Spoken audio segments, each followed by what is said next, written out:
Hello there, traveler. The fire burns low tonight, and beyond the window, the wind hums over the sleeping north.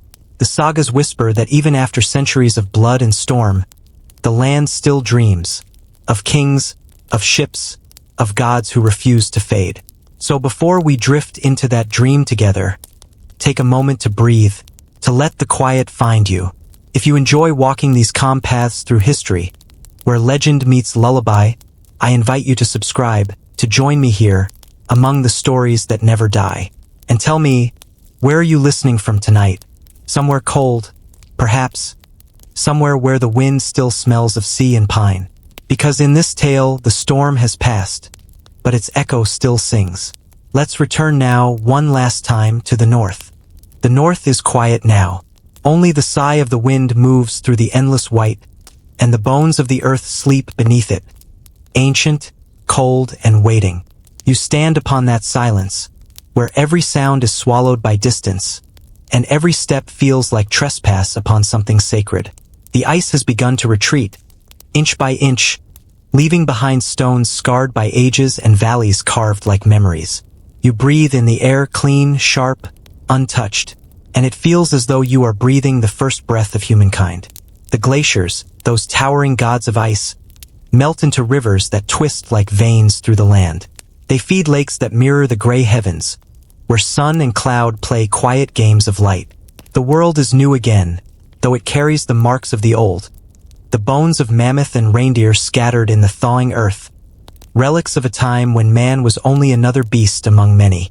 Yet something different stirs now. Something in the mind, in the soul. A hunger not for flesh alone, but for belonging. You see them, the first wanderers of the north. Wrapped in furs, faces carved by cold. They move in small bands through tundra and pine. They speak little, for the wind is too strong, and words freeze too quickly in the air. Their tools are simple, stone and bone, sharpened by necessity. But their eyes hold the beginnings of wonder. They watch the horizon not only for prey, but for meaning. At night, when the stars pierce through the shroud of cloud, they gather by firelight.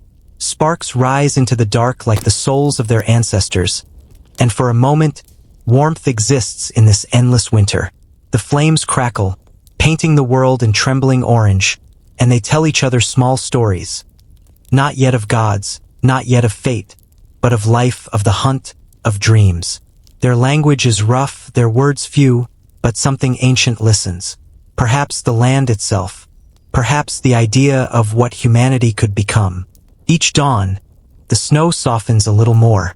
Trees begin to stretch, timidly, as if remembering how to be alive. Moss creeps over stone, and the rivers roar louder, freed from their icy prisons. The air smells of wet earth and birth. You feel the change, a rhythm emerging, a pulse of life returning to the northern veins. These early people follow that rhythm. They move with the migration of beasts, they build their shelters against the wind, and they begin to name things, the hill, the stream, the path home. Naming is power. Naming means the land is no longer just wilderness. It becomes part of the self. You imagine their hands, rough, scarred, but careful. They carve patterns into bone, spirals and lines that seem to hold memory. Perhaps they don't yet know why. Perhaps they only feel that creation itself is a kind of worship. In those quiet etchings lies the seed of story, of belief, of art. The same seed that, one day, will bloom into the sagas sung beside roaring hearths. When the storms roll across the North Sea, they do not curse the wind. They listen to it. They tilt their heads as if hearing a language too vast for words. The crack of thunder, the whisper of snow, the moan of ice shifting, all of it becomes part of their understanding. Nature is not their enemy. It is their mirror. They see in it the reflection of endurance. You walk with them across the frozen plains of what will one day be Norway, Sweden, Denmark. There are no borders yet, only distance and direction. The world feels infinite, untamed. Yet even in this rawness, a quiet order takes shape. Trails worn by footsteps, fires built where others once burned, cairns marking the way home. From these small repetitions, culture is born. Not in temples, not in cities, but in the way a people return to the same place again and again and call it sacred. The reindeer herds pass. The elk return. Fish fill the rivers swollen from the melt. And so they learn patience, to wait, to move with the seasons, to live not against the land but within it. Their survival is not conquest. It is harmony. You can almost hear their heartbeats sinking with the drum of rain upon hide tents, with the sigh of wind through spruce, with the silence that follows snowfall. Children are born. They learn to track, to craft, to feel the world before they understand it. They are told stories while falling asleep beside the hearth. Stories of the ice that once covered everything, of beasts too great to imagine, of stars that guide the living and guard the dead. The firelight dances in their eyes, planting in them the idea that the world is full of things unseen, things waiting to be honored. And so, slowly, the North begins to dream. Dreams of pattern, of purpose, of permanence. The people start to bury their dead with care. A necklace, a blade, a lock of hair. Symbols of love and respect, but also of belief. That life may continue beyond the frost. That the soul, like the sun, might return after its long disappearance. The wind carries their voices across the valleys, and if you listen closely, you can hear it. The first faint echo of what will one day be called saga. Not yet poetry, not yet myth, but something older. The sound of humankind naming its place in the great, cold rhythm of creation. You can almost see the first glimmer of defiance in their stance. That quiet certainty that they belong here, in this harsh and holy land. The roots of their spirit begin to grow deep into the permafrost, into the stone, into memory itself. A strength is forming, slow and quiet, but unbreakable. The kind that will one day sail ships across unknown seas. And as night folds once more over the tundra, the firelight fades. The hunters sleep, the rivers whisper, and the earth exhales. From the darkness you feel the first heartbeat of the Norse. Small, steady, eternal. Somewhere beyond the horizon, beneath a canopy of pine and stars, a new sound begins. The soft crackle of flame in a hidden cave. It is there the next chapter begins, where the firelight will give birth to story, and stone will remember the first gods. Darkness presses close. The wind outside howls like a living thing, but here, deep in the cave, the world feels small, a hollow womb of safety and smoke. The walls glisten with the breath of the earth, damp and ancient. You kneel near the fire, its warmth licking your face, and you feel what they must have felt. The fragile victory of light against the endless dark. They sit together, a small band of hunters and gatherers, skin browned by wind, eyes reflecting flame. The cave mouth opens toward the snow and stars, but their hearts turn inward. The crackle of wood, the hiss of sap, these are their music. And as sparks dance toward the black ceiling, something inside them begins to awaken. The fire does more than warm their hands. Teaches. It flickers and changes, devours and gives. It can feed or destroy, comfort or consume. Watching it, they learn that the world itself has moods, hunger, kindness, rage. Fire becomes the first mirror of their own hearts. They begin to see patterns. In flame, in stone, in the rhythm of the hunt. One man carves into the wall. Not decoration, not art, but memory. He scratches the curve of a deer's flank, the thrust of a spear, the arc of motion that decides between feast and famine. These carvings are their way of keeping time, of telling themselves we were here. Each mark burns with meaning. You can smell the soot, the fat of burning animal tallow, the damp musk of hides. The cave glows orange and gold, shadows shifting like spirits. The fire throws moving pictures across the walls, and perhaps one night, someone begins to tell a story. A sound rises, hesitant at first, then stronger, rhythmic, the cadence of speech made ritual. Words are born from firelight. The story might be simple, of a hunt, of the storm that came too soon, of the wolf that would not die. Yet as it's told, it becomes something more. The fire exaggerates the movements, the shadows deepen the wonder, and suddenly, the tale lives beyond truth. The wolf becomes enormous, its eyes two moons. The storm becomes a spirit, The hunt becomes a test from the unseen. The storyteller smiles as the children lean closer. In that moment, humanity learns to imagine. Outside, the wind carves valleys into the snow. Inside, imagination carves worlds into thought. They begin to believe that the world listens, that the stones remember, that flame speaks a language only the heart can hear. Perhaps they start to leave offerings, a shard of bone, a drop of blood, the smallest gift to the cave that shelters them. Gratitude is the first form of prayer. You listen to their low voices echo against the stone. A rhythm of murmurs, sighs, laughter. They are learning the oldest secret of all. That warmth shared is stronger than cold endured alone. The fire becomes the heart of community, the center of story. Around it they cook, mend, sing, whisper. The first culture is not written on scrolls. It flickers on these walls, living between breath and shadow. In one corner, an elder woman hums a tune. The melody has no words, only feeling, the sound of memory carried forward. You can almost sense that she has sung it before, in other winters, to other faces now gone.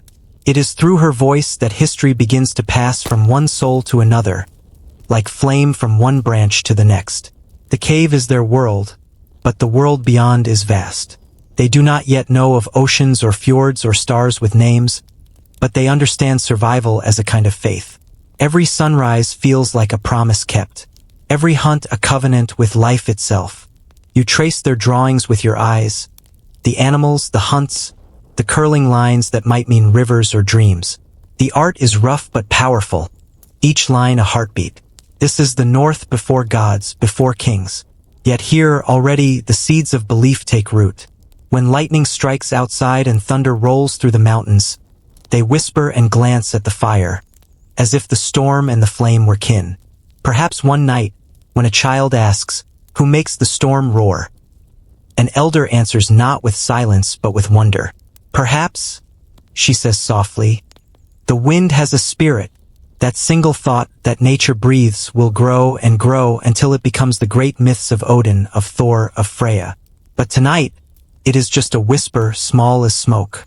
The seasons turn. The people move, but they return to these same caves year after year. They find the carvings left by their ancestors and add their own beside them. A spiral here, a handprint there, generations layered upon stone. Their history becomes geography, their memory etched into earth. The cave grows thick with stories. Each fire leaves a new stain upon the ceiling, each life a small ember in the dark. You realize then, the North is beginning to remember itself. These marks will outlast their makers. The echoes of laughter and prayer will fade, but the symbols will remain, waiting for others to find them, thousands of years later, and wonder what hands made them. And so the North becomes more than survival. It becomes meaning, a place where every flame tells a story and every story keeps the flame alive. The night deepens. The last log collapses into glowing coals. Someone hums again, a lullaby this time, as the smoke curls toward the cave's crown like a spirit leaving the body. You close your eyes, and the rhythm of the fire slows, until it feels like the pulse of the world itself. Beyond these caves, the forests grow thicker. The air softens. The land begins to feed more than hunger. It begins to feed curiosity. Soon, the Norse will step out from these shelters and learn to shape the world around them. But for now, all is still. Only the whisper of flame remains, a soft, eternal murmur.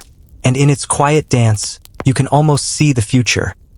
A people born of fire and frost, waiting for the dawn. The ice has finally loosened its grip. What was once barren and white now swells with green, soft moss, whispering pine, and the hush of rain soaking ancient soil. You stand at the edge of a forest older than memory, where mist drifts like breath between the trees. Each trunk rises like a column in a quiet temple. The air smells of sap and damp bark, the perfume of life reborn. Here, the North exhales. The world no longer feels endless and cold. It feels alive, enclosed, protective. Beneath this canopy, man walks slower. His steps no longer echo against stone but sink into soft earth. Every sound feels sacred.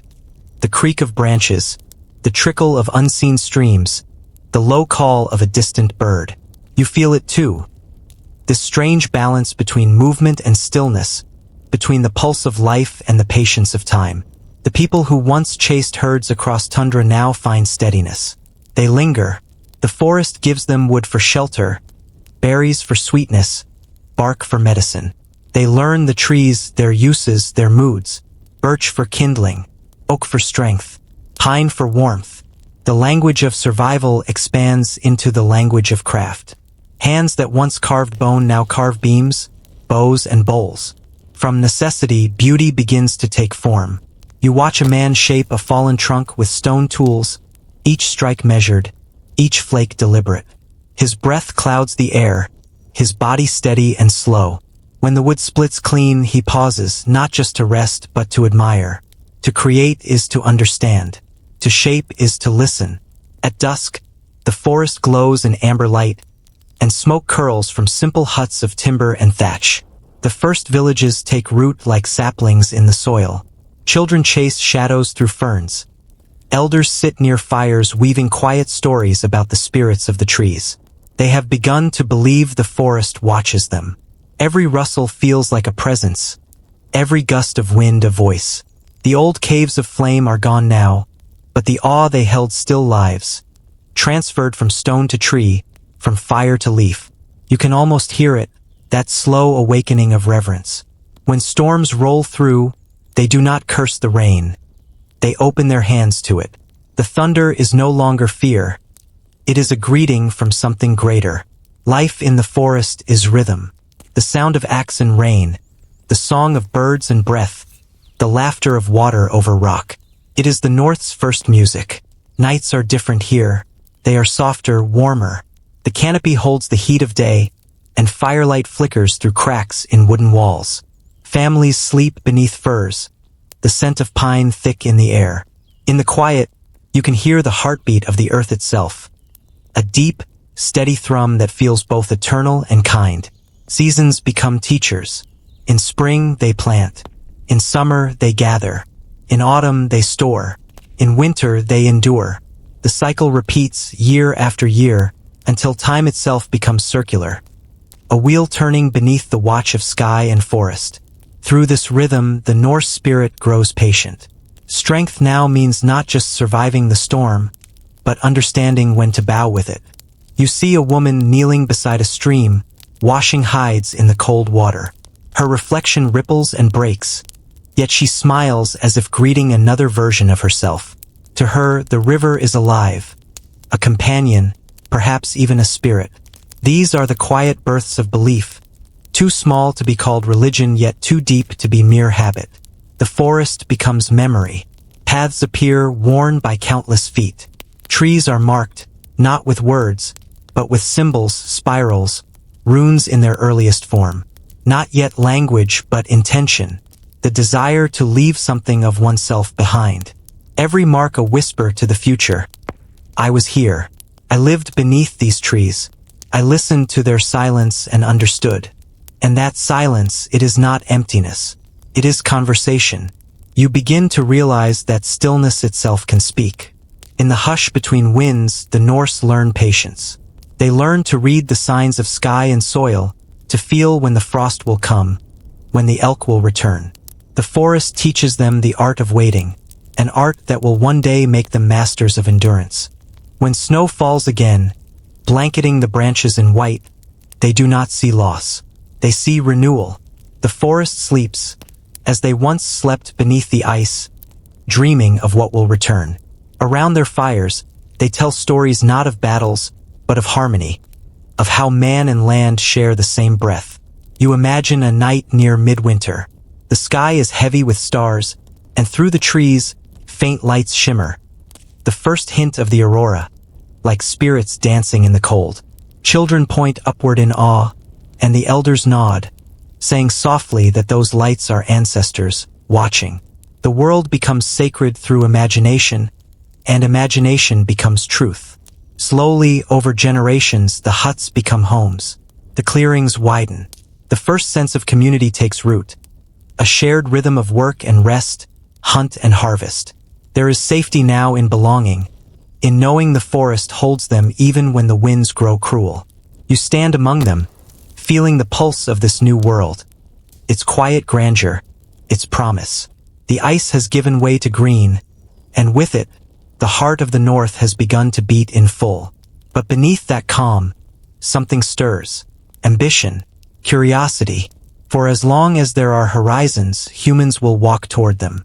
And beyond these woods, rivers glisten, leading toward distant seas. Soon, they will follow the water's voice.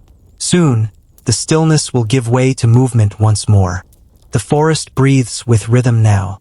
It is no longer a wilderness of survival. It has become a teacher, a pulse that hums through soil, air, and blood. You stand among those who have learned its language.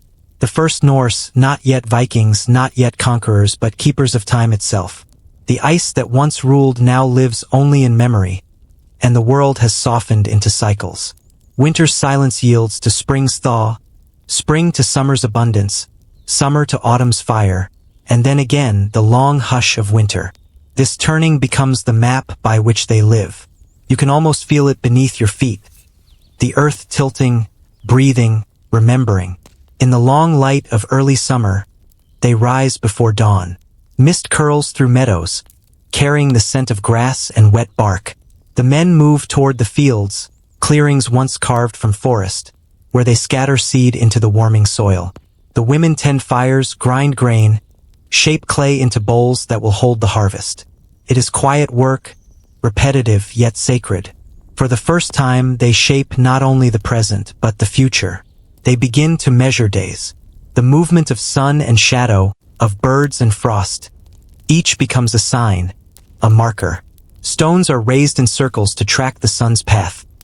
Wooden poles cast long shadows across the ground, teaching them when to sow and when to reap. Time, once an endless drift of days, now has meaning. It moves in a circle just as life does. You walk among their new dwellings, sturdy homes of wood and thatch, smoke curling gently through openings in the roof. The smell of peat and roasted grain fills the air. Laughter spills from doorways. A child chases a chicken through the mud. The people of the north are no longer wanderers. They have roots now, roots as deep as the trees that surround them. At night, when the air cools and the sky blushes into twilight, they sit together by the hearth. The stories told in caves now echo in longhouses. The flicker of flame against carved beams makes the shadows dance like old gods unremembered. They speak of seasons as if they were spirits. Spring the maiden, summer the mother, autumn the harvester, winter the old one who keeps the keys to rebirth. In their voices, the first mythology of the North begins to take shape, born not from fantasy, but from the rhythm of reality. You feel it too. The reverence, the order, the peace of predictability. Yet beneath it, the faint hum of longing. A desire to know what lies beyond the next horizon, beyond the forest, beyond this fragile circle of life. The harvest comes, golden and heavy. The fields shimmer beneath the soft sun. The people move as one body, sickles flashing, arms strong. Grain gathers in woven baskets, stacked high in wooden barns. There is laughter, singing, gratitude. They feast beneath the stars, giving thanks to the land and to forces they cannot name. The firelight catches their faces, young and old alike, and you can see it, that deep, wordless joy of belonging. But time is never still. The leaves turn gold, then crimson, then fall. The air grows sharp. Smoke thickens in the sky as fires burn longer. The fields sleep beneath frost. Life contracts inward, into the warmth of the hearth. The old tell stories, the young listen. Winter is not just a season, it is a teacher of patience. You sit among them as snow presses against the roof. Outside, the world is muffled, dreamlike. Inside, a woman hums softly while stirring a pot of stew. Her voice is low and slow, matching the rhythm of the falling snow. There is peace here, a peace born not of conquest, but of endurance. When the long night seems endless, they gather for what will one day become Yule, a celebration of light's return. They burn great logs, hang carved ornaments of wood and bone, and raise cups of fermented honey to the unseen powers. Each spark that flies upward is a prayer, that the sun will rise again, that the crops will grow, that life will continue. And it does. Always it does. Spring returns, shy, green, hopeful. The rivers thaw, the soil breathes, and once again, the cycle begins. You realize that through repetition, they have built something eternal. The seasons are not simply weather. They are scripture. The land is their book, the sky their altar, the fire their soul. It is through the steady rhythm that they begin to dream. They look beyond survival and start to seek meaning. What moves the sun? Who commands the rain? Why does the world die only to live again? These questions linger like the scent of smoke after a fire, invisible, but always present. And from those questions, something stirs, a deeper curiosity, a need to explain the unseen, a longing for order in a world both cruel and kind. This is how the Norse begin to weave spirit into nature, to see in the turning of seasons the hand of gods not yet named.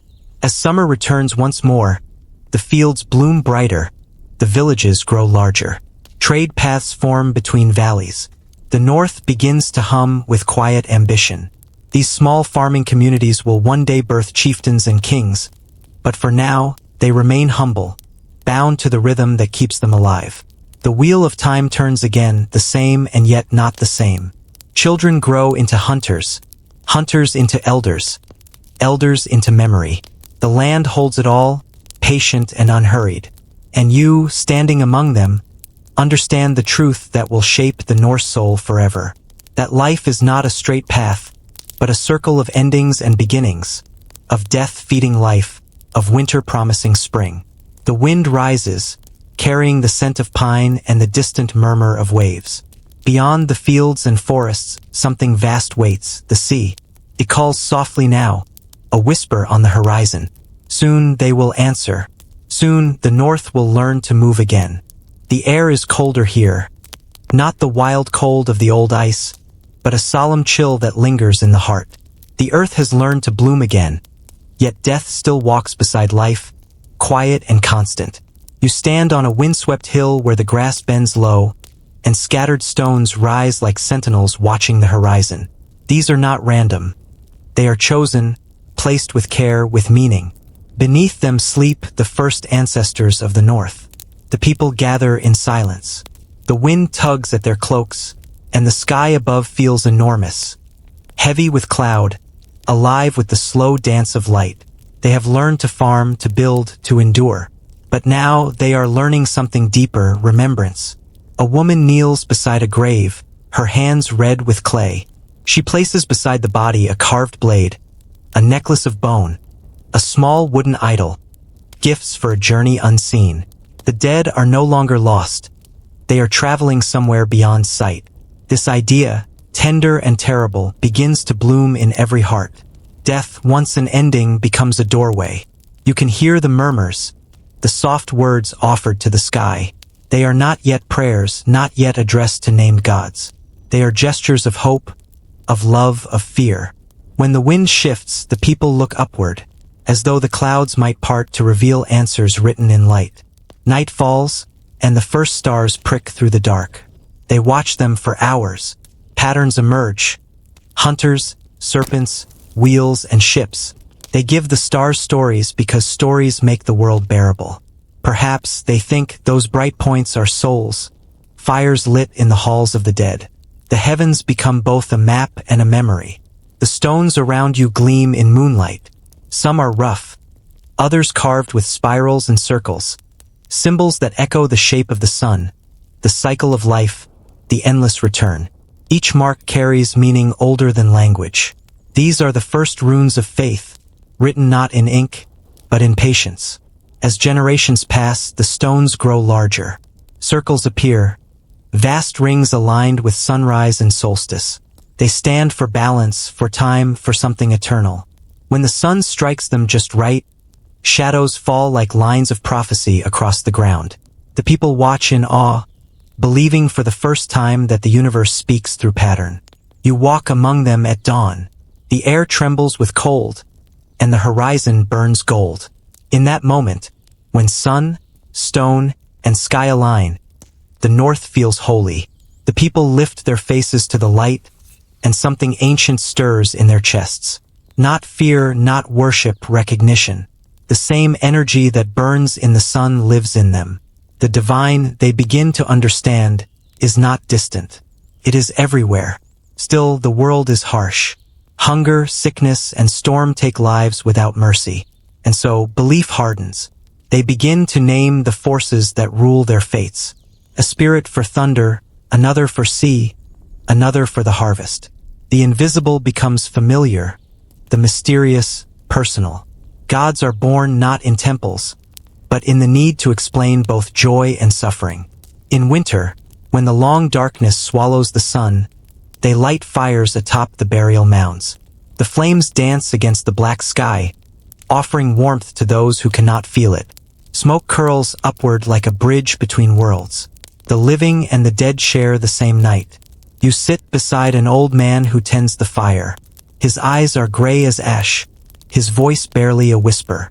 He speaks not to you, but to the flames. We return to what we came from, stone to stone, blood to blood, sky to sky. His words are not poetry. They are truth. You feel them settle inside you like roots taking hold. Time moves slowly in this chapter of the world. Villages grow beside sacred hills. Stone circles become gathering places, for trade, for song, for ceremony. Here, the people celebrate births, mourn deaths, mark seasons. The stones stand silent, but their silence speaks. They remind the living that everything passes, yet nothing is lost.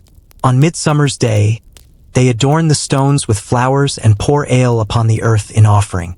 On Midwinter's night, they hang carved charms to call back the sun. The cycle continues, life rising and falling like breath. The people no longer just live in the land. They live with it. Each hill, each stream, each grove becomes a part of their story. When a storm rolls in, they watch lightning split the sky. They do not cower. Instead, they whisper that perhaps the gods are forging new worlds in fire.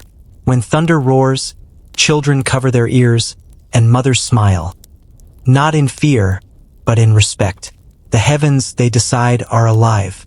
And so the sky becomes a canvas for their imagination. The earth its reflection. Every star a question. Every dawn a promise. Every death a return. You can almost feel the beginnings of something vast. The shaping of a mythology. The slow emergence of divine order. What began as sorrow now becomes structure. Grief becomes worship. Loss becomes language. At the edge of the forest, overlooking the sea, a single standing stone marks a burial mound. It is simple, one vertical pillar against the horizon, but it feels monumental. On its face, carved deep, is a spiral. Not a symbol of ending, but of continuation. The people touch it as they pass, whispering the names of their dead, of their ancestors, of themselves. Above them, clouds move slowly across the vast gray sky. Below, the sea sighs against the shore. The sound of waves becomes the sound of time itself. Endless, rhythmic, eternal. And in that sound you sense a turning, a quiet, growing strength. The north, once bound to the forest and the field, now begins to look outward, toward the sea, toward the unknown. Faith has given them courage. Memory has given them purpose. The land has given them everything, and now it begins to whisper of horizons beyond its edge. Soon they will follow that whisper. Soon the gods will awaken in thunder and wind. The sky is no longer silent. It rumbles, deep and alive, echoing across mountains and sea. The people of the north have watched the world for centuries. The rise and fall of sun, the breath of wind, the pull of the tide. Now they begin to see not mere patterns but presence. The forces that shaped their world no longer feel distant. They have voices, faces, wills of their own. You stand among them as the first storm of spring breaks. Lightning splits the horizon, and thunder shakes the fjord. The people lift their eyes unafraid. They see not chaos, but divinity, a great hammer striking the heavens. Somewhere in that flash, the first whisper of a god is born. Thor, protector, thunderer, friend to man against the cold and the dark. Faith no longer hides in the hush of the forest or the stillness of stone. It strides across the sky now, wild, bright, magnificent. The North is alive with gods awakening from the human need to understand. Odin the All-Father, one-eyed and wise, wanders the wind. Freya, golden and sorrowful, rides through the clouds. Jord commands the sea's temper. Freyr blesses the harvest. The world becomes layered, the mortal and the divine breathing together. You can feel it in the air, a shift from awe to relationship. The people no longer only fear nature. They speak to it, bargain with it, honor it. Their faith takes shape in stories, living myths that explain not only how the world works, but why it feels the way it does. At night, in the glow of the hearth, the skalds, the storytellers, begin to weave the first sagas. The sound of their voices mingles with the crackling of fire, each word heavy with rhythm and reverence. They tell of Odin, who sacrificed his eye for wisdom, drinking from the well of Mimir to see beyond sight. They tell of Yggdrasil, the world tree, whose roots reach into death and whose branches brush the heavens. They tell of the 9 realms, the serpent beneath, the ravens above, the fates who spin the threads of all living things. Each story is more than a tale, it is a code, a map for living. Through these myths, the people find meaning in their hardships, courage in their battles, purpose in their mortality. You watch a boy by the fire, his eyes wide, his heart full. He listens not as a spectator, but as an heir. The gods, he learns, are not separate from men. They are reflections of them, their bravery, their flaws, their hungers. Odin's quest for knowledge mirrors their own thirst for survival. Thor's hammer is the strength they must summon each winter. Freya's tears are the grief they carry when a child is lost to frost. In this way, the Norse world becomes a living mythology, not escapism but communion. Every wind that bends the grass is a reminder. Every wave that crashes against the cliffs is a hymn. Every dawn is a promise that light always returns. The rituals grow. Offerings are made at sacred groves. Rings of oak and ash where sunlight falls like blessing. Men raise spears to the sky and swear oaths by the names of the gods. Women pour mead upon the ground, whispering for fertility, for safety, for love. The scent of burning pine and salt mingles with the chant of old words. The land itself feels alive, as though listening. Temples of timber rise near rivers and fjords. Inside, carvings stand tall, not idols of perfection but of power. Thor with his hammer, Odin with his wolves, Freya with her necklace shining like the dawn. The people bow not in submission but in kinship. They do not beg, they honor. For in their hearts, they believe the gods do not rule above them, but alongside them. You step inside one such hall. The air is heavy with incense and the echo of prayer. Light filters through the smoke, illuminating carved faces with hollow eyes that seem almost alive. A priest, the Gwa, raises his arms and calls to the sky. His voice is deep, rhythmic, ancient. Hear us, Thunderer. Guard our homes. Bless our ships. Strike down the lies that darken the heart. And then silence. The wind answers. A single low groan that passes through the rafters like a living thing. Gooseflesh rises on your arms. Whether or not the gods are real does not matter. What matters is that they are believed in, and through that belief they exist. Outside, rain begins to fall soft, steady, sacred. The people tilt their faces upward, letting it wash over them. Water, they say, is a gift of Thor's hammer, the sky's blessing upon the earth. Children laugh. Old men close their eyes in gratitude. As night settles, the stars burn bright above the fjord. The gods live among them now, etched into constellations. Odin's eye, Thor's hammer, Freya's tears. Each light a story. Each story a reminder that the human spirit is inseparable from the world it observes. You realize that through faith, the Norse have conquered their greatest enemy, isolation. They are no longer small beneath the vastness of the world.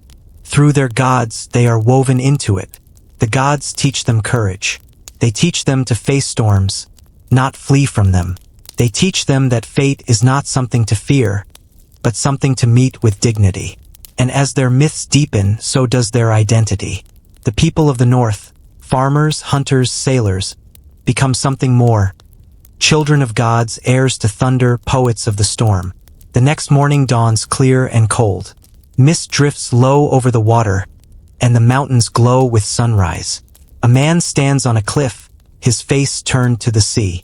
He whispers a name, not a prayer but a promise. His hand rests on the prow of a small wooden boat. The gods have awakened within him, not in temples, but in courage. For faith has given birth to ambition, and the sea, that endless shifting mirror, waits to test both. Soon, oars will cut through the mist. Soon, the North will learn the meaning of destiny. The air tastes of salt and wind. Beyond the last dark line of pines, the world opens wide, endless gray water under endless gray sky. You stand with them at the edge of it, where waves break against stone, and the horizon looks like the edge of time itself. This is the place where the land ends and imagination begins. For generations, they have watched this restless boundary, this living thing that breathes in tides and storms. They have seen it swallow the sun each night and return at each dawn. The sea has been their mirror, their myth, their measure of courage. And now, at last, they are ready to answer its call. The first boats are simple, small shells of bent wood and hide, shaped by hands that once carved spears and shields. The men who build them work in silence, testing the balance of plank and beam, the song of the oar against water. Each vessel is more than wood. It is a prayer made tangible, a hope that man might float upon fate and not drown beneath it. They push the boats into the shallows. The surf claws at their legs, cold and alive. The air hums with gulls and the slow, steady beat of waves. The first few steps are always hesitant, that ancient instinct warning them that man was not made for the deep. But courage, once sparked, grows quickly. And soon, the first Norsemen are upon the open water. The sea greets them not with violence, but with testing. The wind roars, the waves rise, the boat creaks and shivers. Each drop of salt feels like truth against their skin. They row not by map, not by compass, but by the stars and the rhythm of their hearts. They read the sky as they once read the forest, patient, listening, learning. Every gust, every current, every shadow on the horizon becomes knowledge. You can see it in their faces, the awe, the fear, the belonging. The sea, to them, is not an enemy. It is a god, not cruel but honest. It demands respect, humility, endurance. In it, they recognize themselves. The same temper, the same depth. Days pass. The coastline recedes, swallowed by mist. The men speak little, their voices lost to the wind. They row through silence and spray, through hunger and cold. But when land reappears, a curve of unfamiliar shore, a green promise beyond the foam, something ancient stirs in them.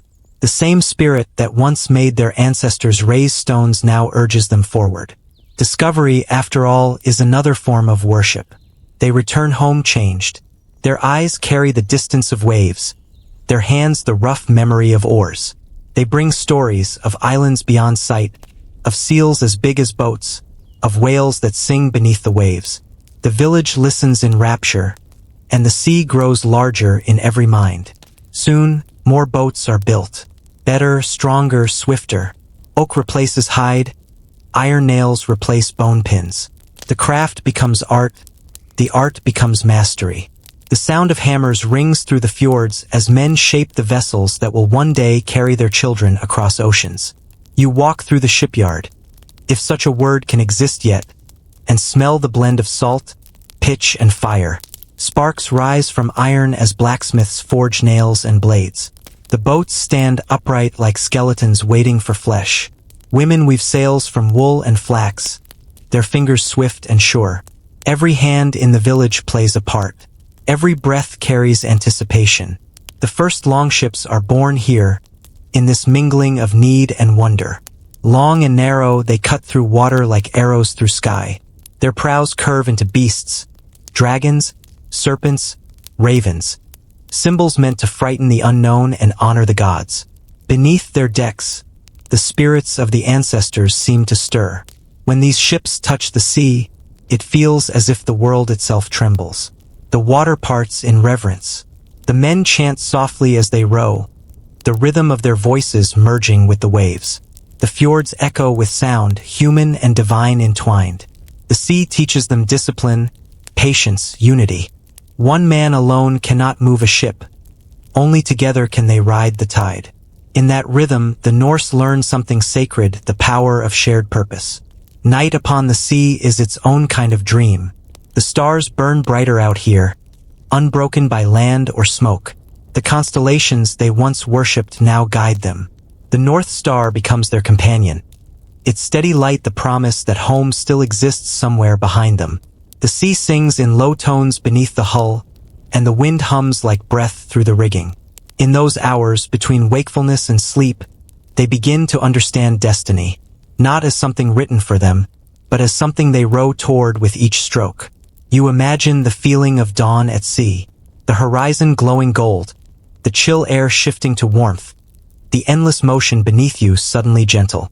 The first gull cries overhead, a sound of both distance and return.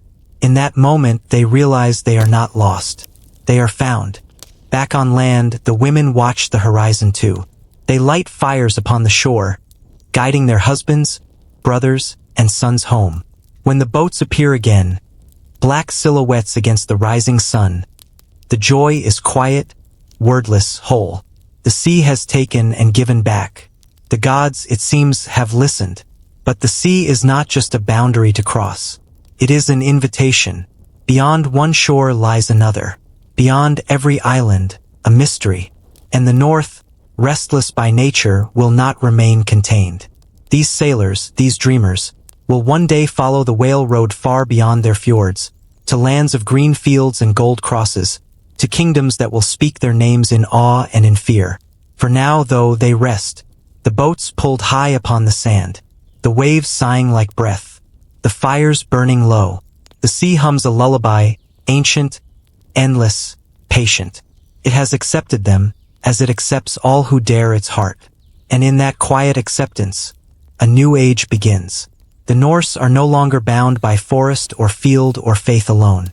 They have found the path that leads to the horizon, and beyond it, to destiny. Soon, the hammers will sing louder. Soon, the forge will glow brighter. For from the sea's whisper comes another, the call of fire and iron, of ships and storm, of purpose made steel. The dawn breaks red, not from the sun alone, but from the glow of something new. The sound comes first, a rhythm unlike any other, the slow, heavy beat of hammer upon metal. You can feel it deep in your chest, the pulse of transformation. In this place of wood and smoke, the people of the North have learned to turn the bones of the earth into strength. The forge stands near the edge of the village, where the wind keeps the fire breathing and the sparks can rise without fear. It smells of heat and life, iron and sweat, smoke and patience. Within its circle of orange light, men and women bend over their work, faces shining with ash and determination. Each movement is deliberate, ritualistic. The fire demands both precision and respect. You watch a smith at work. His hands are calloused, his eyes steady. He lifts a lump of iron from the coals with tongs and lays it upon the anvil. The metal glows white-hot, alive. When the hammer falls, sparks burst outward like stars, and the air rings with purpose. The rhythm is hypnotic, a song of creation, ancient and unending. Each strike is both destruction and birth. The smith knows the balance well. Too soft and the metal fails. Too hard and it shatters. The forge teaches what the gods once did. That strength is found in harmony, between patience and passion, control and fire.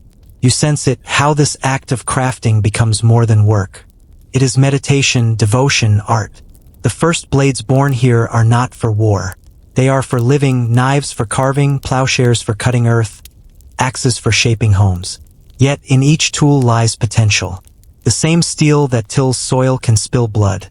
The people of the North understand this duality instinctively. Creation and destruction, two halves of the same flame.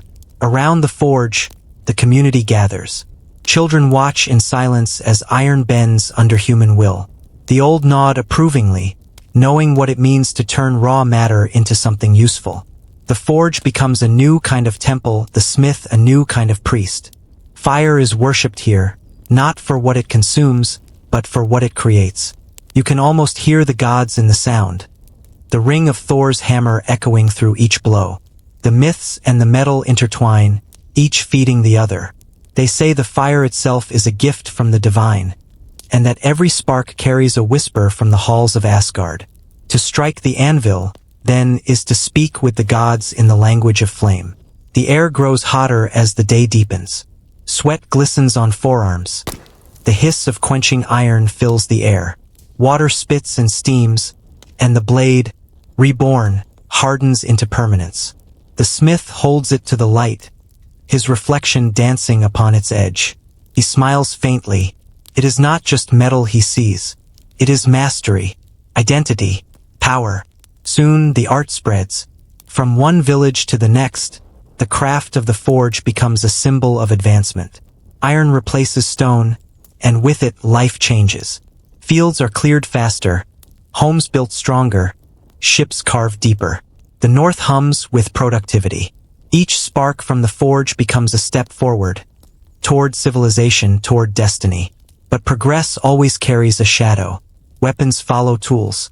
Axes once used for trees now split shields. Blades once meant for hunting now gleam in human hands. Conflict, like fire, spreads quickly when fed. Small skirmishes break out over borders, herds, pride. The same flame that builds can destroy, and yet the Norse do not fear it. To them, struggle is not tragedy. It is proof of life. You sit by the forge at dusk.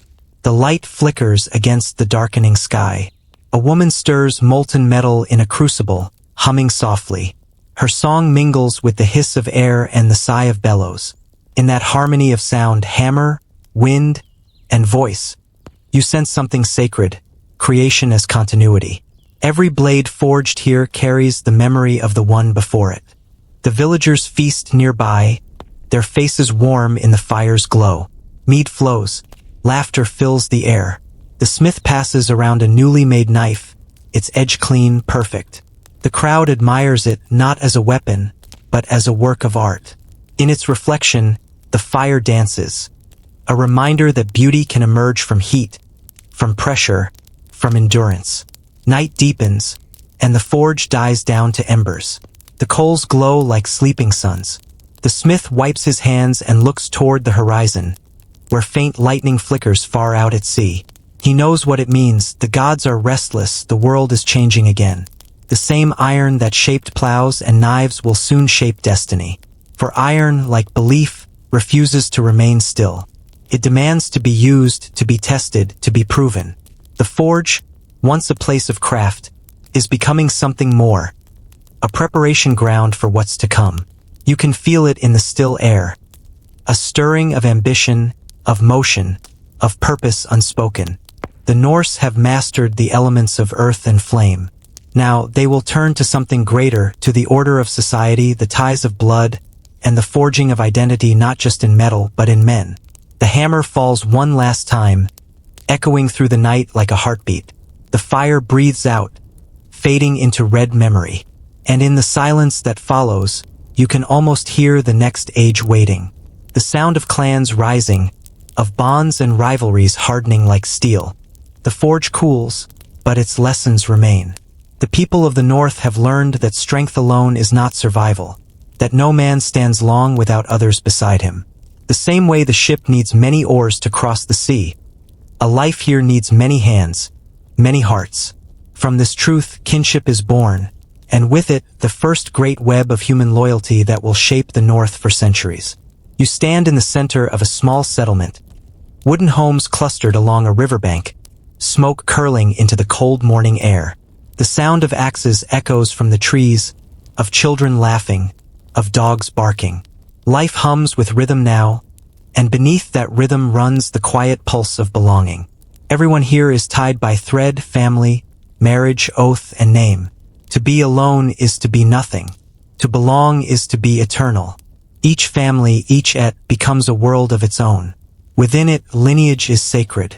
They recite ancestors' names like prayers, tracing bloodlines back through generations. To forget a name is to break a chain. To honor it is to keep the dead alive. When a child is born, their first cry is greeted not with silence but with story. They are told who they come from and through that, who they are. You watch as men gather at the longhouse for counsel. It is not just a hall. It is the heartbeat of the clan. Inside, the air is thick with smoke and the smell of roasted meat. Shields hang upon the walls. Carved beams gleam with firelight. The chieftain sits at the center. Not a king, but a keeper of peace, a judge, a guardian. His power is not taken by force, but given by trust. Around him sit the elders, gray-haired, broad-shouldered, eyes bright with wisdom and memory. They speak of land and trade, of alliances and disputes. Every word carries weight. For in this world, honor is more valuable than gold, and a man's reputation is his truest wealth. At feasts you see the other side of kinship. Joy, laughter, warmth. The longhouse glows with firelight and mead. The tables creak beneath roasted boar, salted fish, and bread baked thick. Skalds sing tales of heroes long dead, and the crowd roars approval. The children dance in the smoke, mimicking warriors. The women clap in rhythm. Here, in this communion of voices and flame, you can feel it, the soul of a people learning to see themselves not as scattered lives, but as a single, growing story. Yet even in that warmth, shadows linger. The same pride that binds can divide. Feuds flare easily. Over cattle, over insult, over inheritance. Words turn to wounds and blood calls for blood. The thing, the great assembly, becomes their sacred space for justice. Beneath open sky, free men gather to speak truth and seek balance. There are no thrones here, only stones and standing judgment. You can hear their voices rising in debate. Calm at first, then fierce. A chieftain stands, his cloak sweeping the earth, and reminds them, no man is greater than his oath. No victory lasts longer than peace. The crowd murmurs agreement. The North is learning law, not as command from above, but as covenant among equals. Through this fragile order, the Norse spirit deepens. Honor is not only how one fights, but how one forgives. Strength is not only the swing of an axe, but the restraint to lower it. A man is remembered not for the gold he hoards, but for the fairness of his word. As night falls, you walk through the village again. The fires burn low, and laughter drifts from doorways. You pass a family carving runes into a wooden post, a marker of lineage, a memory carved into living wood. The father's hands are steady as he guides his son's smaller fingers along the grain. Each symbol holds a name, a legacy, a promise. The child smiles, unaware that he is writing history. The North breathes through these families. Each one a tree in the great forest of ancestry, their roots entwined beneath the soil. Together they stand against the wind. Alone they fall. But even as unity grows, ambition does too. Some clans prosper more than others. Richer harvests, stronger warriors, greater renown. The seeds of rivalry take root again. Whispered words of envy stir the air. Alliances form, break, reform, as shifting and unpredictable as the tide. You see it in the eyes of a young man, proud, restless, fierce. He looks not at his kin, but beyond them, toward distant lands and glory untold. The sea has left its mark on him. He carries the call of conquest in his veins, though he cannot yet name it. Around him the forge glows. The fires of the longhouse rise and fall. The village sleeps, dreaming of peace. But in those dreams flickers the spark of destiny, a hunger for something greater than kin, greater than home. The Norse have learned loyalty, duty, and belonging. Now they will learn power. You can feel it gathering, a storm not of weather, but of will. The same hands that built homes will soon build armies. The same names spoken in love will one day be cried in battle. The same fire that warms the hall will forge war. For every bond, no matter how strong, casts a shadow. And beneath the songs of kinship and the comfort of clan, the embers of ambition glow quietly, waiting for wind. Soon the skies will darken. Soon the storm will come. The wind changes first. It carries a new scent, not of pine and hearth smoke, but of distance, of promise, of unrest. The north has grown full. The valleys hum with life. The fjords echo with laughter and song. But the land can only feed so many. The same strength that once united the clans now strains against its borders. You can feel it in the air, a tension like thunder before it breaks. Winter lingers longer each year. The soil, once generous, grows weary. The forests thin, the rivers freeze faster. Hunger visits even the proudest homes. Men glance toward the horizon and wonder what lies beyond the reach of their fields, beyond the next sea. The old stories of far lands, of green shores and golden churches no longer sound like myth. They sound like invitation. Around the longhouse fire, the talk shifts. Fewer words of harvest and peace. More of ships and raids. Of England, where monks guard silver under weak walls. Of Francia, where soft kings pray for safety. Of Ireland, where monasteries gleam like jewels upon the coast. Their maps are crude, drawn in ash upon tables of oak, but their imagination fills in the rest. The world beyond the fjords becomes a promise, a place to test courage, to claim what the gods have not yet given. You stand among them as they prepare. In the yards near the shore, the air is thick with sound, the strike of axes, the hiss of saws, the rhythm of hammer upon rivet. Ships are being built again, but these are not the gentle craft of traders or fishermen. These are long and lean, carved for speed, made to ride waves and carry war. Their dragon-headed prows snarl against the wind, their ribs bound by iron, their bellies waiting for men and steel. The forge blazes day and night. Iron sings its fierce, bright song as blades take shape, each one sharpened with reverence, cooled in water blessed by whispered prayer. The blacksmiths no longer make plowshares. The season of soil has ended. The season of storm begins. You see a young warrior at dawn, kneeling by the edge of the water. His reflection trembles in the tide. He traces the shape of Thor's hammer across his chest, then looks to the horizon where the mist hides the world. His breath is steady, his eyes unblinking. He does not think of conquest, not yet. He thinks of survival, of proving himself worthy of the name his ancestors carried. When the time comes, the chieftains gather. They stand in a circle upon the shore, the sea whispering at their feet. Torches flicker in the wind. Banners ripple against the gray sky. One man speaks, tall, broad, his beard streaked with white. His voice cuts through the roar of the surf. The land has given all it can. The gods have given us courage. The sea waits. It is time we answer. A low murmur rises. Agreement, pride, fear.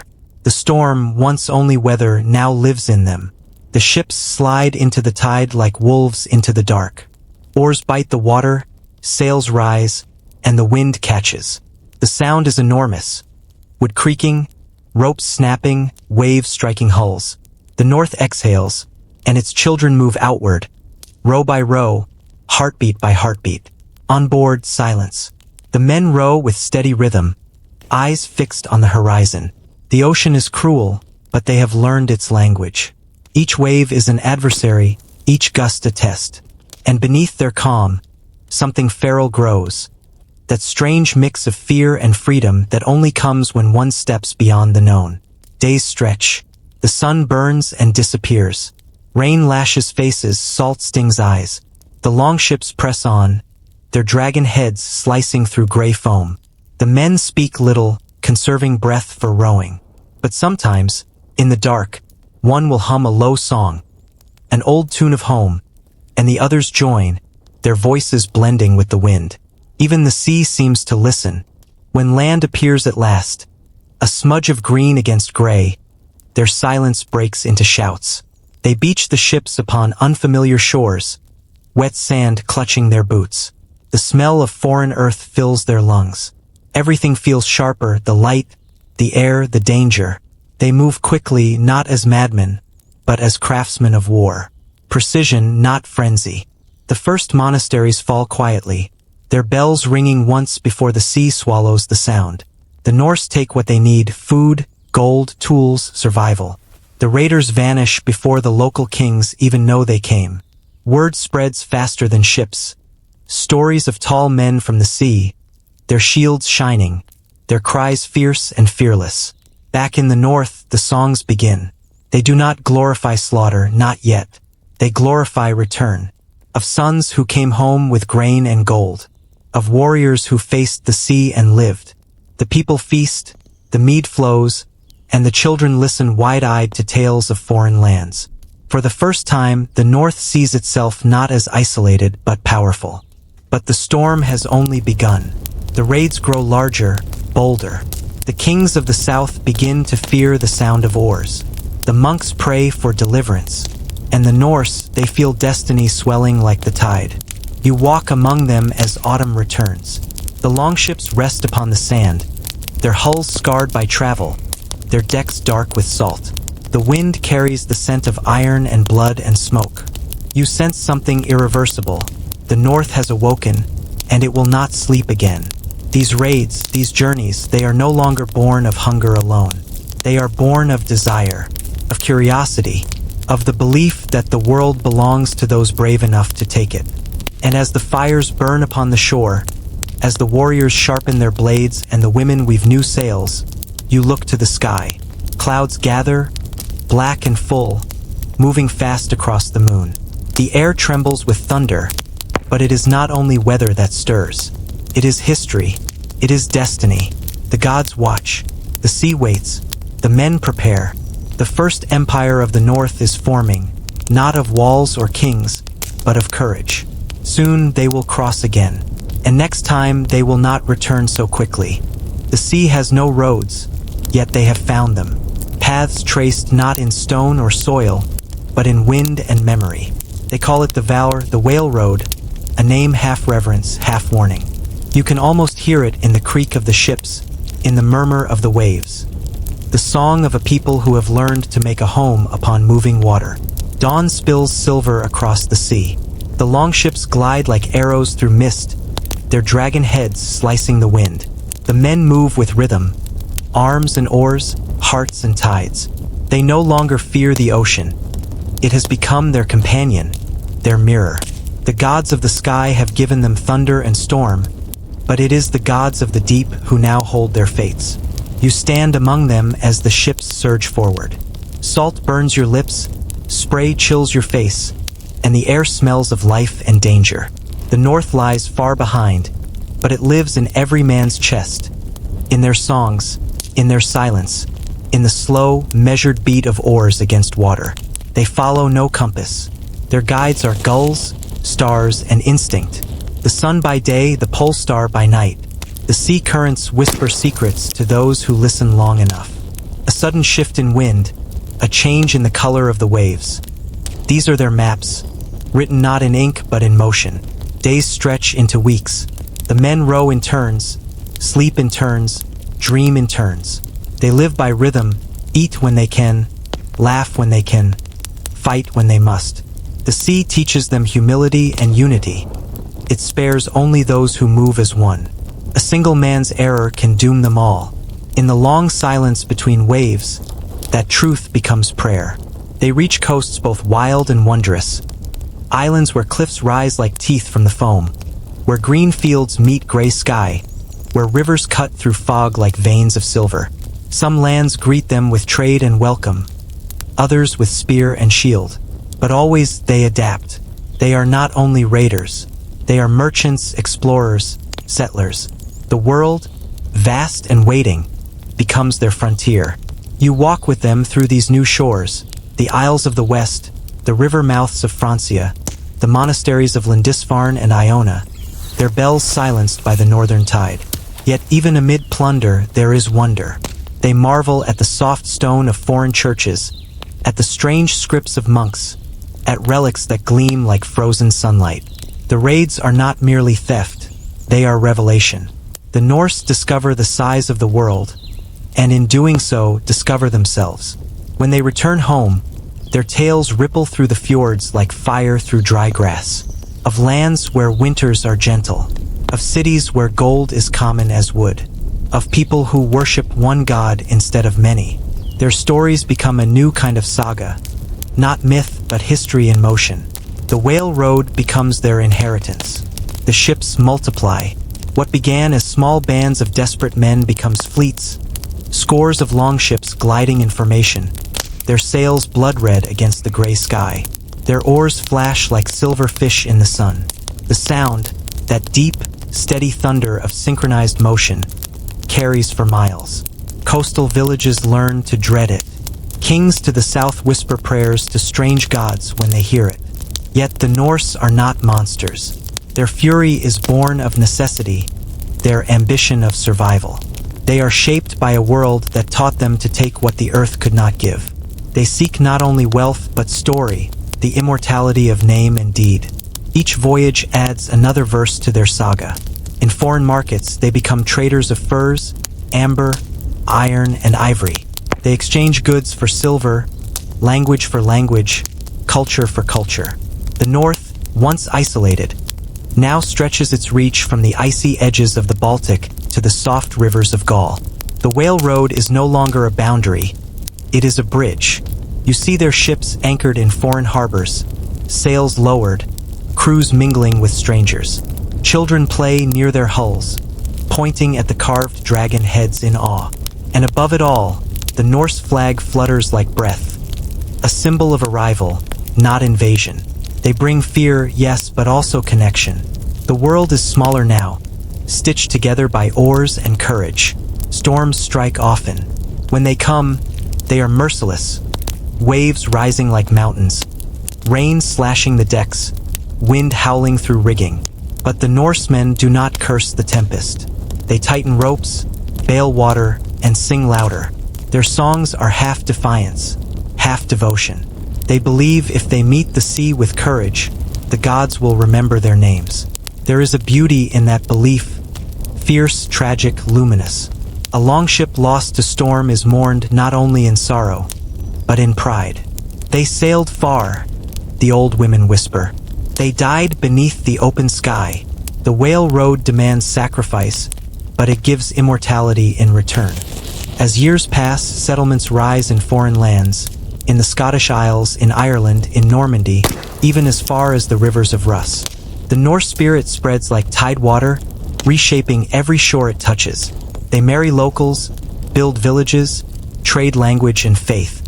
The world begins to carry their mark, a quiet, persistent echo of the North wherever ships once landed. You stand upon a high cliff at dusk. Below, the sea stretches to infinity, scattered with dark specks. Ships returning home, their sails glowing orange in the dying light. The air is thick with salt and memory. You understand now, the Norse are not conquerors of land, but of distance. Their true enemy has always been limitation. The waves crash below, endless, tireless, eternal. The whale road hums its deep, blue song, not of war or conquest, but of movement, of life in motion. And far beyond the horizon, another shore glimmers faintly in the mist, a land unknown, calling softly. The oars will rise again, the songs will begin again, the story will not end. For those who live by the sea, the journey never stops. The tide will always turn, and the north will always follow. Soon, the voyages will grow longer, the legends greater.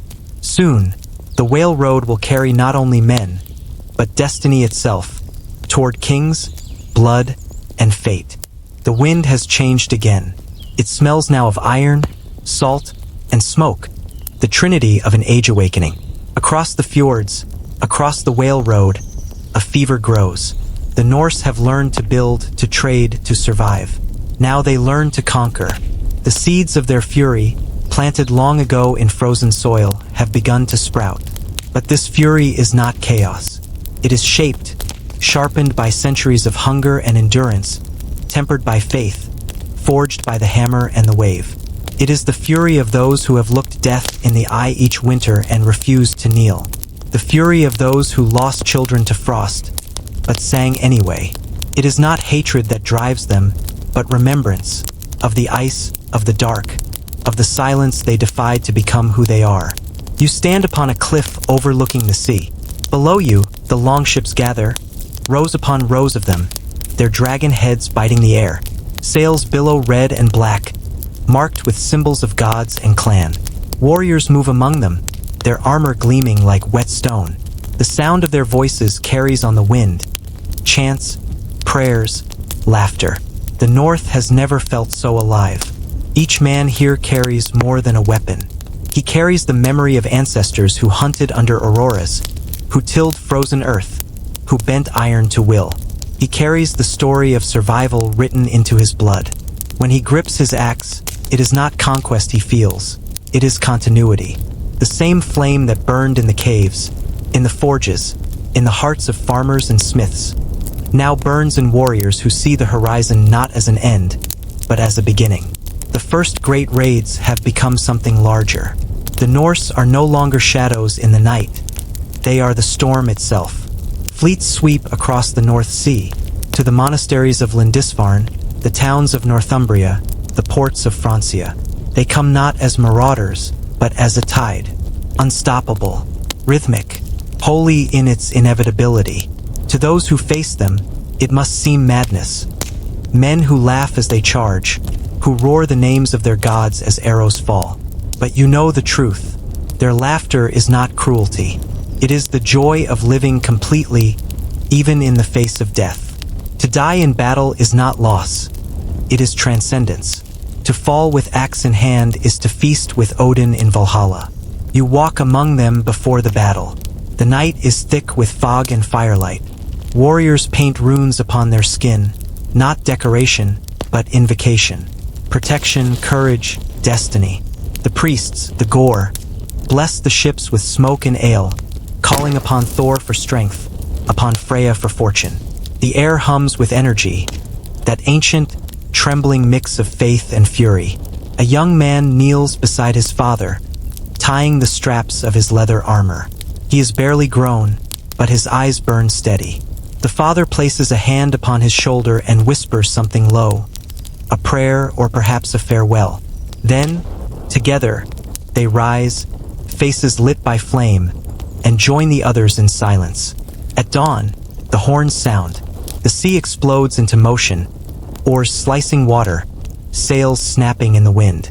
The warriors stand tall, the salt spray cold against their faces. They move not as individuals, but as one organism, a living storm of wood and will. The first clash comes quick. Shields against shields, blades against blades, the air thick with shouts and smoke. It is brutal, yes, but there is beauty in it too. In the rhythm, in the certainty, in the way life and death meet without disguise. You can feel it, the pulse of something larger than war. A civilization declaring itself to history. The Norse are no longer merely surviving.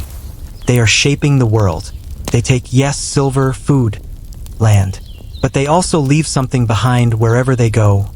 Language, craftsmanship, courage. They bring with them not only steel, but story. In time, the same people who raided will build towns, laws, alliances. The seeds of empire lie hidden even in their chaos. When the battle ends, the sea runs red and gold with sunset. The ships drift homeward, heavy with spoils and silence. The warriors sit along the decks, faces streaked with ash and salt. Some hum softly, others stare into the horizon. There is no triumph here, only completion. They have done what they were born to do. Back in the north, the villages celebrate their return. Feasts fill the longhouses. Mead flows like rivers. Skalds rise to tell the tales of bravery, of storm, of gods who walked among men. The children listen, their eyes wide, their hearts swelling with inherited fire. And so, the cycle turns again. You sit by the fire that night, watching embers drift upward like souls ascending. You think of all that has led here, the caves, the forests, the fields, the stones. Every age preparing for this one.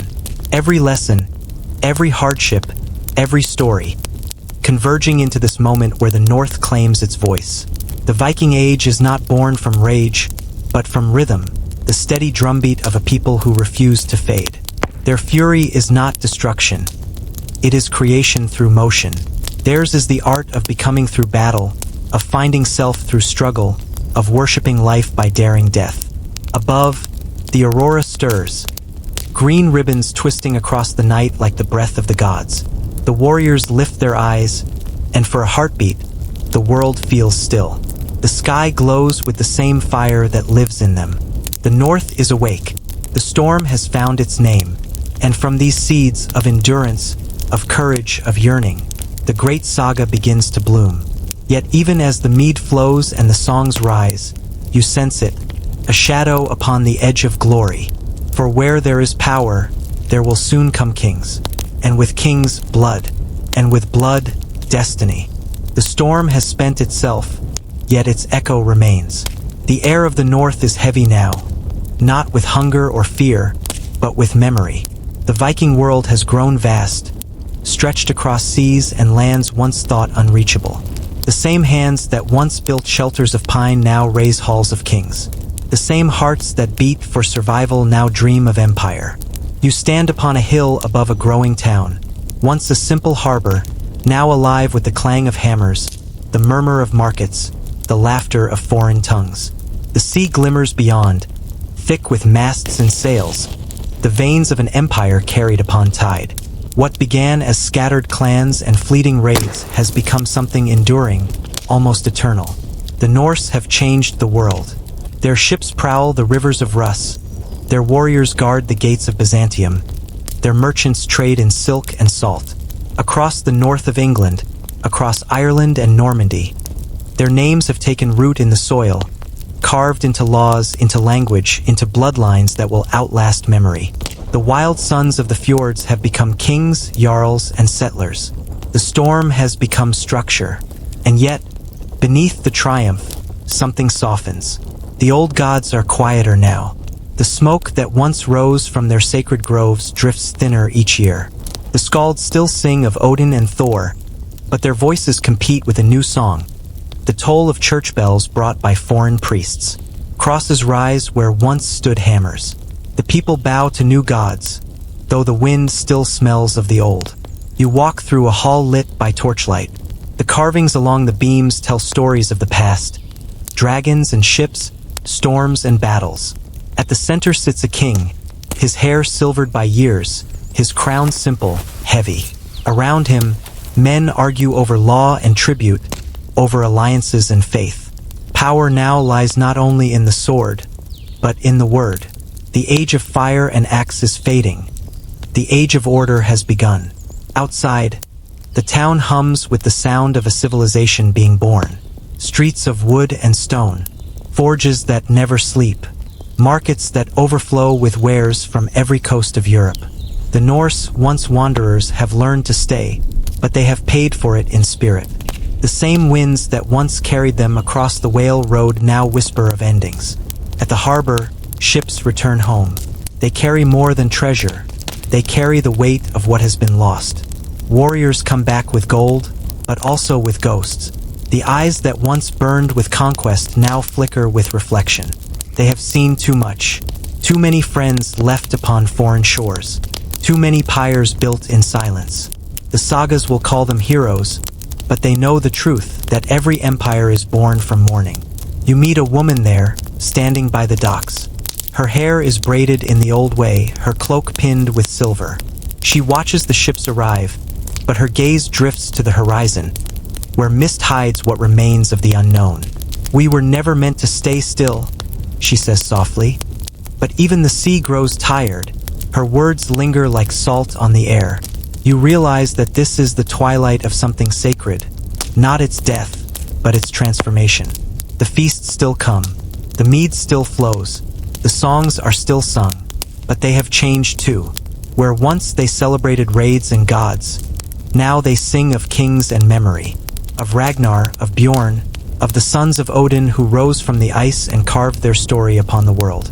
Their names are spoken like prayer, their deeds like scripture. The children listen by the fire, eyes wide, hearts quiet. They do not know hunger as their ancestors did. They will grow in warmer homes, beneath roofs of carved wood and smoke-dark beams. They will speak of the old days as legend, of dragons that cut the sea, of men who feared neither death nor destiny. but they will never truly understand what it cost to build this peace. You wander through a field at dusk. The air is cold and clean, the grass silvered with frost.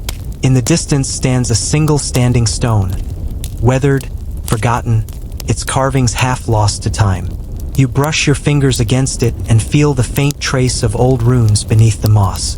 The names are worn away, but the intent remains. Remembrance. The North never forgets. It simply sleeps between storms. Above, the aurora moves again. Slow ribbons of green and gold. Once, the people believed these lights were the spirits of fallen warriors, dancing across the sky. You find comfort in that thought. Perhaps, somewhere beyond the veil of wind and fire, the old gods still walk. Perhaps Thor still swings his hammer, and Odin still whispers in dreams. The world has changed, yes, but the North endures. Its heart beats in the rhythm of waves against stone. Its memory breathes in the wind that combs the grass. Its spirit lives in every soul that still dares to dream of freedom. You sit upon the shore as dawn approaches. The sea glows pale blue, the tide gentle, unhurried. The ships of the new kings rest anchored in the bay, their sails folded like sleeping wings. Behind you, the land hums with the low murmur of life. Plows in the soil, fires in the hearth, laughter beneath thatched roofs. The fury has softened into legacy. The blade has become pen, and the stories that once echoed through battle now drift through time, finding their way into song, into parchment, into the quiet hearts of those who still listen. This is how the first Norsemen become legend. Not through conquest, but through memory. Not through empire, but through echo. The North dreamed of kingdoms, and in dreaming it found eternity. And though the gods may fade, and the seas may calm, their whispers remain, carried in every wind, in every wave, in every heart that still dares to wander. For as long as there is sky above and stone below, the North will remember, and so will you.